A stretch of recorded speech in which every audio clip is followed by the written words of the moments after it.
On Thursday, we'll be delivering the bus to Fancy. It was supposed to have been done today, but it was postponed because PM had to reschedule his days to go down to Venezuela this afternoon. In fact, when he left the meeting with the supervisor of elections this morning, he headed straight to the airport just around 11 o'clock to go on to Venezuela for some discussions down there. I believe he'll be back up by tomorrow, sometime in the afternoon, because we have cabinet tomorrow. I believe he'll be back in time for cabinet. But one of the most disgusting acts, I heard Fred state today at the end of the Shake-Up program, calling on some activities by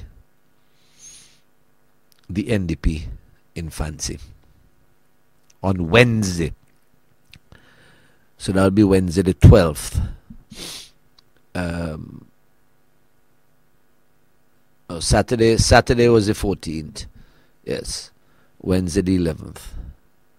Saturday was National Heroes Day. And you know what happens in Fancy on National Heroes Day. The NDP chose to go into Fancy on Wednesday with basically a political campaign. And my understanding is that they, Adam Eustace was there, Cummins, Shearer, and others. A team of them went in. And they had a prepared leaflet. This is going into Fancy 2 days, 3 days before National Heroes Day, when there's this big event that takes place.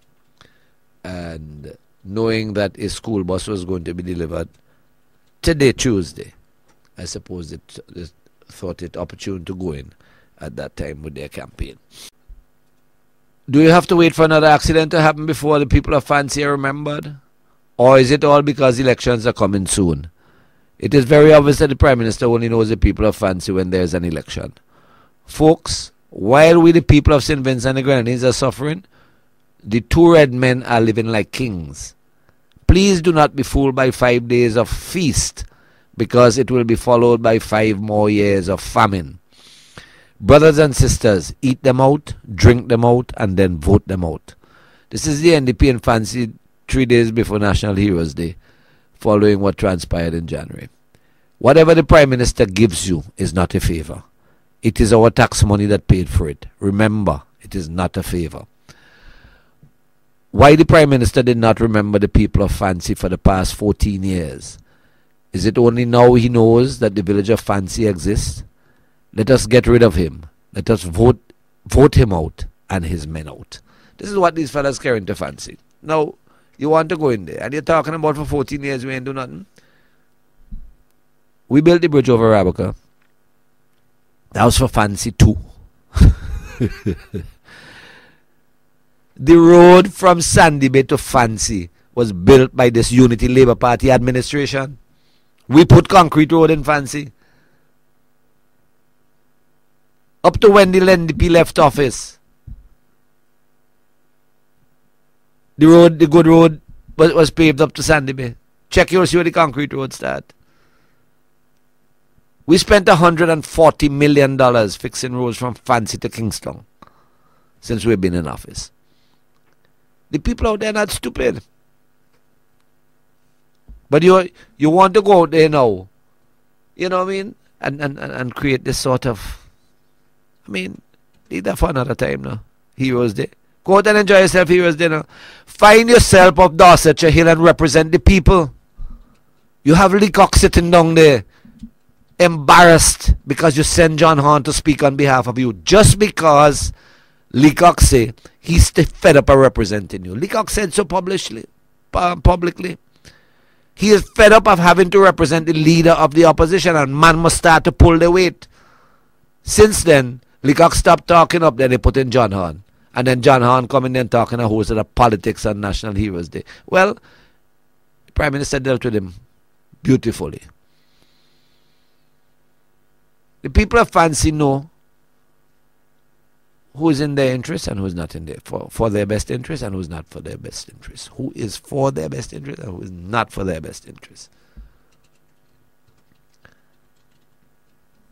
That is what they have been up to last week. So that I'm sure that this is going to have a very wide discussion on shake up over the next couple of days of this week, because Fred introduced it late today in the program. I just thought I'll ask Fred to get me a copy tonight, and in fact he left Lomans and brought me a copy. Drove and dropped it off at the party headquarters for me before I came on the program. And I want to thank Fred on this matter. I know he will have a lot to say about this too. Thank you very much, Macomb.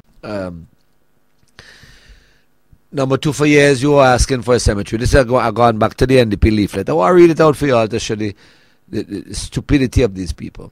Why did the Prime Minister have to wait until there was an accident to get you a new cemetery? Well, the only reason there was no cemetery in Fancy before is that the farmers were using the land.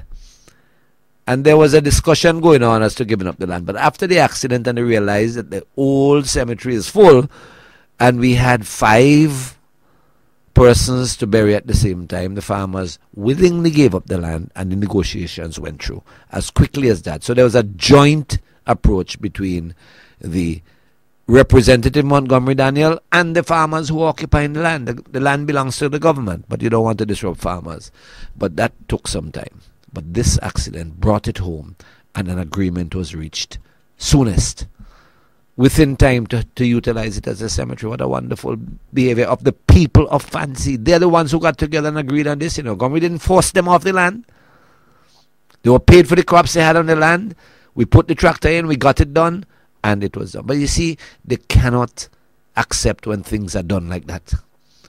They don't know how to do things like that.